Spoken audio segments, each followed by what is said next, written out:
Chapter 1. The Treasure House Within You.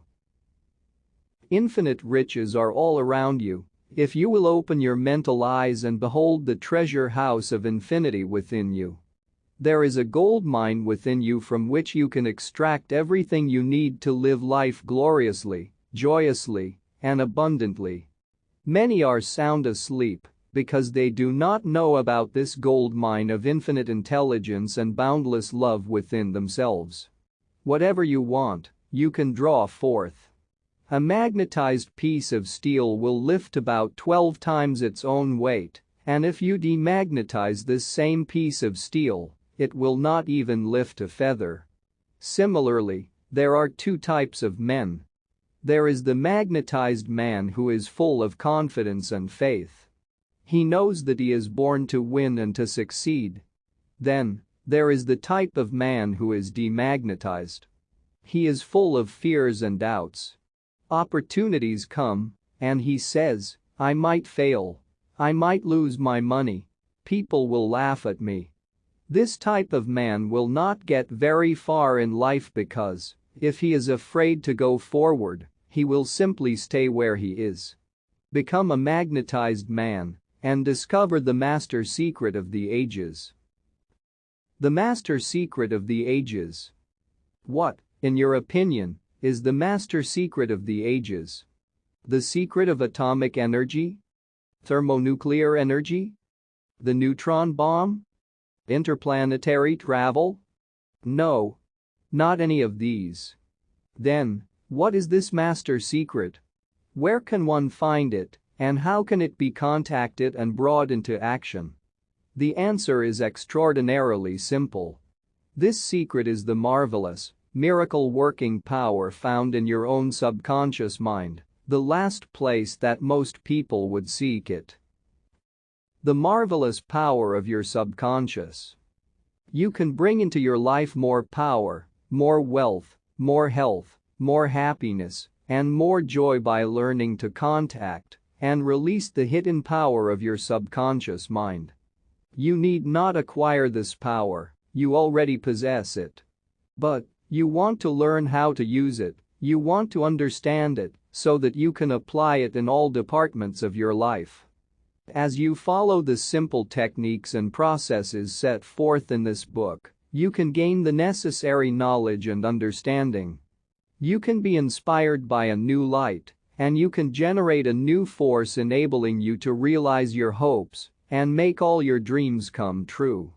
Decide now to make your life grander, greater, richer, and nobler than ever before. Within your subconscious depths lie infinite wisdom, infinite power, and infinite supply of all that is necessary, which is waiting for development and expression. Begin now to recognize these potentialities of your deeper mind, and they will take form in the world without. The infinite intelligence within your subconscious mind can reveal to you everything you need to know at every moment of time and point of space, provided you are open-minded and receptive. You can receive new thoughts and ideas enabling you to bring forth new inventions, make new discoveries, or write books and plays. Moreover, the infinite intelligence in your subconscious can impart to you wonderful kinds of knowledge of an original nature. It can reveal to you and open the way for perfect expression and true place in your life. Through the wisdom of your subconscious mind, you can attract the ideal companion, as well as the right business associate or partner. It can find the right buyer for your home and provide you with all the money you need and the financial freedom to be, to do, and to go as your heart desires. It is your right to discover this inner world of thought, feeling, and power, of light, love, and beauty. Though invisible, its forces are mighty. Within your subconscious mind, you will find the solution for every problem and the cause for every effect, because you can draw out the hidden powers. You come into actual possession of the power and wisdom necessary to move forward in abundance, security, joy, and dominion. I have seen the power of the subconscious lift people up out of crippled states, making them whole, vital, and strong once more, and free to go out into the world to experience happiness, health, and joyous expression. There is a miraculous healing power in your subconscious that can heal the troubled mind and the broken heart. It can open the prison door of the mind and liberate you. It can free you from all kinds of material and physical bondage. Necessity of a working basis. Substantial progress in any field of endeavor is impossible in the absence of a working basis, which is universal in its application. You can become skilled in the operation of your subconscious mind. You can practice its powers with a certainty of results in exact proportion to your knowledge of its principles and to your application of them for definite specific purposes and goals you wish to achieve. Being a former chemist, I would like to point out that if you combine hydrogen and oxygen in the proportions of 2 atoms of the former to 1 of the latter, water will be the result. You are very familiar with the fact that 1 atom of oxygen and 1 atom of carbon will produce carbon monoxide, a poisonous gas. But if you add another atom of oxygen, you will get carbon dioxide, a harmless gas, and so on throughout the vast realm of chemical compounds. You must not think that the principles of chemistry, physics, and mathematics differ from the principles of your subconscious mind. Let us consider a generally accepted principle: water seeks its own level. This is a universal principle, which is applicable to water everywhere. Consider another principle: matter expands when heated. This is true anywhere, at any time, and under all circumstances. You can heat a piece of steel, and it will expand regardless whether the steel is found in China, England, or India. It is a universal truth that matter expands when heated. It is also a universal truth that whatever you impress on your subconscious mind is expressed on the screen of space as condition, experience, and event. Your prayer is answered because your subconscious mind is principle, and by principle I mean the way a thing works. For example, the principle of electricity is that it works from a higher to a lower potential. You do not change the principle of electricity when you use it, but by cooperating with nature, you can bring forth marvelous inventions and discoveries which bless humanity in countless ways. Your subconscious mind is principle and works according to the law of belief. You must know what belief is, why it works, and how it works. Your Bible says in a simple, clear, and beautiful way, "Whosoever shall say unto this mountain, Be thou removed, and be thou cast into the sea, and shall not doubt in his heart, but shall believe that those things which he saith shall come to pass, he shall have whatsoever he saith." Mark 11:23. The law of your mind is the law of belief. This means to believe in the way your mind works, to believe in belief itself. The belief of your mind is the thought of your mind, that is simple, just that and nothing else. All your experiences, events, conditions, and acts are the reactions of your subconscious mind to your thoughts. Remember, it is not the thing believed in, but the belief in your own mind, which brings about the result. Cease believing in the false beliefs, opinions, superstitions, and fears of mankind. Begin to believe in the eternal verities and truths of life, which never change. Then, you will move onward, upward, and Godward. Whoever reads this book and applies the principles of the subconscious mind herein set forth will be able to pray scientifically and effectively for himself and for others. Your prayer is answered according to the universal law of action and reaction. Thought is incipient action. The reaction is the response from your subconscious mind, which corresponds with the nature of your thought. Busy your mind with the concepts of harmony, health, peace, and goodwill, and wonders will happen in your life. The duality of mind. You have only one mind, But your mind possesses two distinctive characteristics. The line of demarcation between the two is well known to all thinking men and women today. The two functions of your mind are essentially unlike. Each is endowed with separate and distinct attributes and powers. The nomenclature generally used to distinguish the two functions of your mind is as follows: the objective and subjective mind, the conscious and subconscious mind, the waking and sleeping mind, the surface self and the deep self, the voluntary mind and the involuntary mind, the male and the female, and many other terms. You will find the terms conscious and subconscious used to represent the dual nature of your mind throughout this book. The conscious and subconscious minds.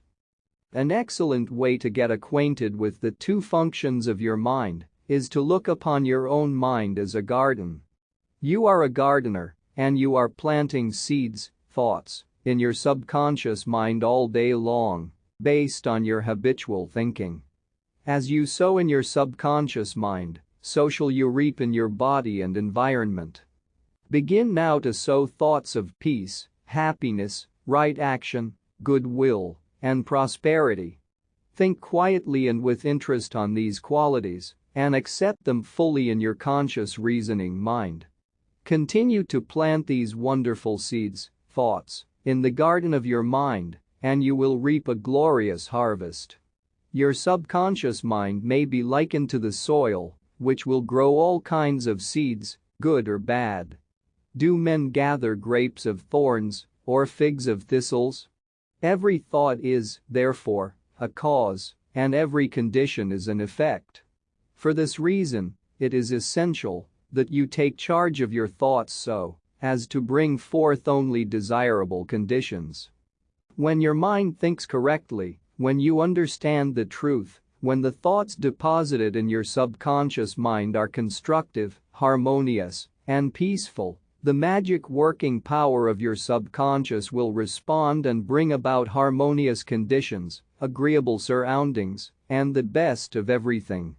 When you begin to control your thought processes, you can apply the powers of your subconscious to any problem or difficulty. In other words, you will actually be consciously cooperating with the infinite power and omnipotent law, which governs all things. Look around you wherever you live, and you will notice that the vast majority of mankind lives in the world without. The more enlightened men are intensely interested in the world within. Remember, it is the world within, namely, your thoughts, feelings, and imagery that makes your world without. It is, therefore, the only creative power, and everything that you find in your world of expression has been created by you in the inner world of your mind, consciously or unconsciously. A knowledge of the interaction of your conscious and subconscious minds will enable you to transform your whole life. In order to change external conditions, you must change the cause. Most men try to change conditions and circumstances by working with conditions and circumstances. To remove discord, confusion, lack, and limitation, you must remove the cause, and the cause is the way you are using your conscious mind. In other words, the way you are thinking and picturing in your mind. You are living in a fathomless sea of infinite riches. Your subconscious is very sensitive to your thoughts. Your thoughts form the mold or matrix through which the infinite intelligence, wisdom, vital forces, and energies of your subconscious flow. The practical application of the laws of your mind as illustrated in each chapter of this book will cause you to experience abundance for poverty, wisdom for superstition and ignorance, peace for pain, joy for sadness, light for darkness, harmony for discord, faith and confidence for fear, success for failure, and freedom from the law of averages.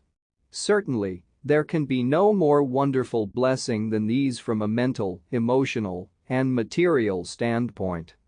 Most of the great scientists, artists, poets, singers, writers, and inventors have a deep understanding of the workings of the conscious and subconscious minds.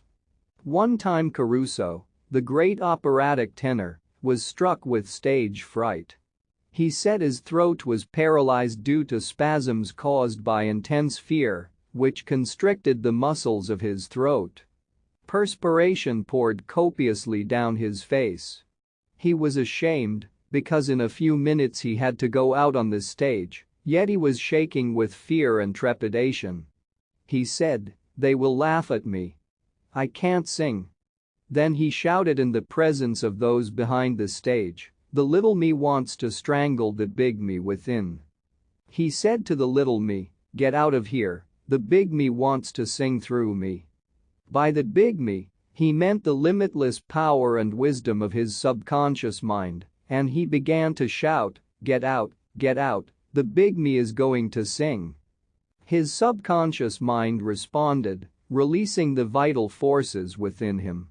When the call came, he walked out on the stage and sang gloriously and majestically, enthralling the audience. It is obvious to you now that Caruso must have understood the two levels of mind, the conscious or rational, and the subconscious or irrational level. Your subconscious mind is reactive and responds to the nature of your thoughts. When your conscious mind, the little me, is full of fear, worry, and anxiety, the negative emotions engendered in your subconscious mind, the big me, are released and flood the conscious mind with a sense of panic, foreboding, and despair.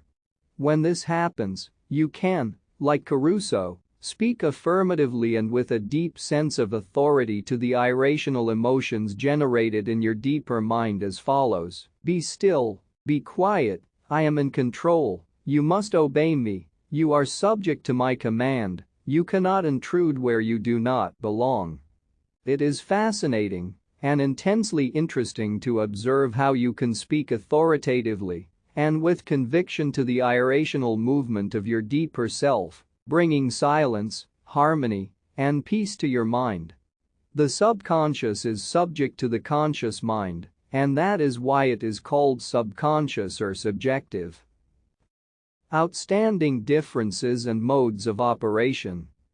You will perceive the main differences by the following illustrations. The conscious mind is like the navigator or captain at the bridge of a ship.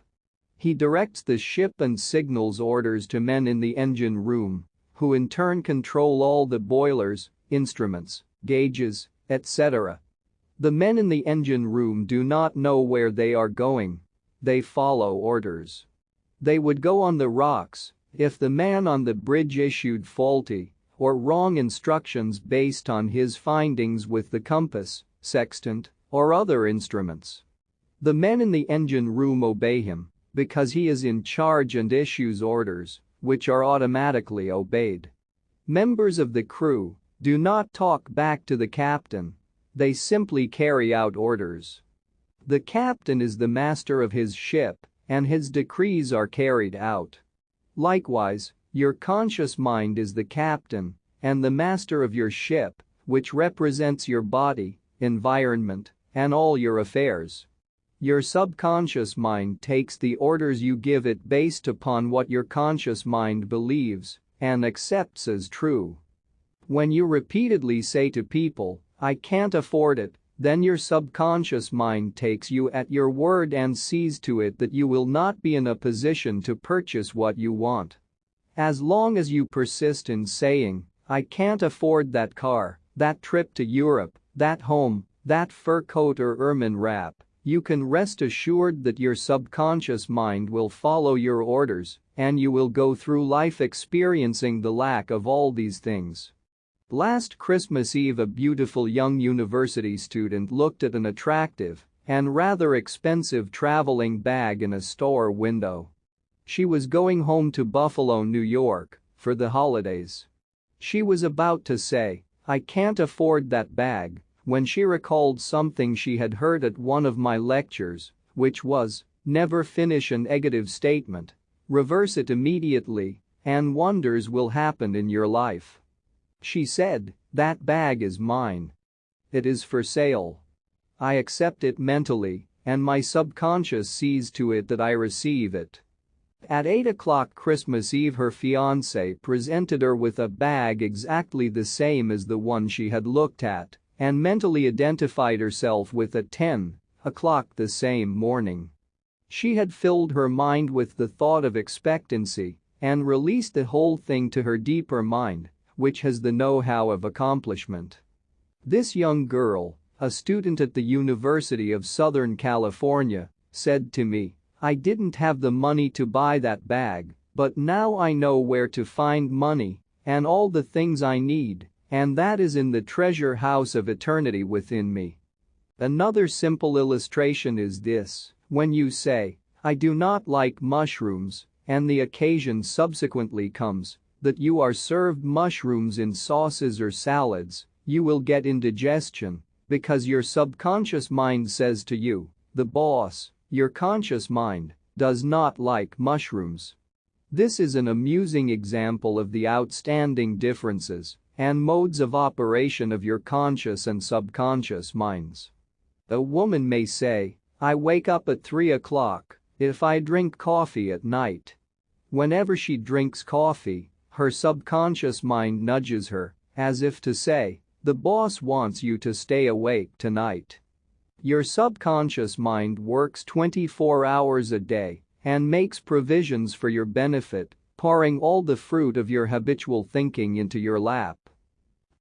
How her subconscious responded. A woman wrote me a few months ago as follows: "I am 75 years old, a widow with a grown family. I was living alone and on a pension. I heard your lectures on the powers of the subconscious mind, wherein you said that ideas could be conveyed to the subconscious mind by repetition, faith, and expectancy. I began to repeat frequently with feeling, 'I am wanted. I am happily married to a kind, loving, and spiritual-minded man. I am secure.'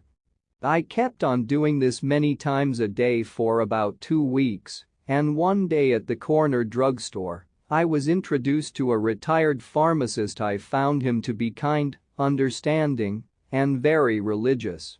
He was a perfect answer to my prayer. Within a week he proposed to me, and now we are on our honeymoon in Europe. I know that the intelligence within my subconscious mind brought both of us together in divine order." This woman discovered that the treasure house was within her. Her prayer was felt as true in her heart, and her affirmation sank down by osmosis into her subconscious mind, which is the creative medium. The moment she succeeded in bringing about a subjective embodiment, her subconscious mind brought about the answer through the law of attraction. Her deeper mind, full of wisdom and intelligence, brought both of them together in divine order. Be sure that you think on whatsoever things are true, whatsoever things are honest, whatsoever things are just, whatsoever things are pure, whatsoever things are lovely, whatsoever things are of good report. If there be any virtue, and if there be any praise, think on these things. Phil. 4:8. Brief summary of ideas worth remembering. 1. The treasure house is within you. Look within for the answer to your heart's desire. 2. The great secret possessed by the great men of all ages was their ability to contact and release the powers of their subconscious mind. You can do the same. 3. Your subconscious has the answer to all problems. If you suggest to your subconscious prior to sleep, "I want to get up at 6 a.m., it will awaken you at that exact time. 4. Your subconscious mind is the builder of your body and can heal you. Lull yourself to sleep every night with the idea of perfect health, and your subconscious, being your faithful servant, will obey you. 5. Every thought is a cause, and every condition is an effect. 6. If you want to write a book, write a wonderful play, give a better talk to your audience, then convey the idea lovingly and feelingly to your subconscious mind, and it will respond accordingly. 7. You are like a captain navigating a ship. He must give the right orders, And likewise, you must give the right orders, thoughts and images to your subconscious mind, which controls and governs all your experiences. 8. Never use the terms, "I can't afford it," or "I can't do this." Your subconscious mind takes you at your word and sees to it that you do not have the money or the ability to do what you want to do. Affirm, "I can do all things through the power of my subconscious mind." 9. The law of life is the law of belief. A belief is a thought in your mind. Do not believe in things to harm or hurt you. Believe in the power of your subconscious to heal, inspire, strengthen, and prosper you. According to your belief, is it done unto you. 10. Change your thoughts, and you change destiny.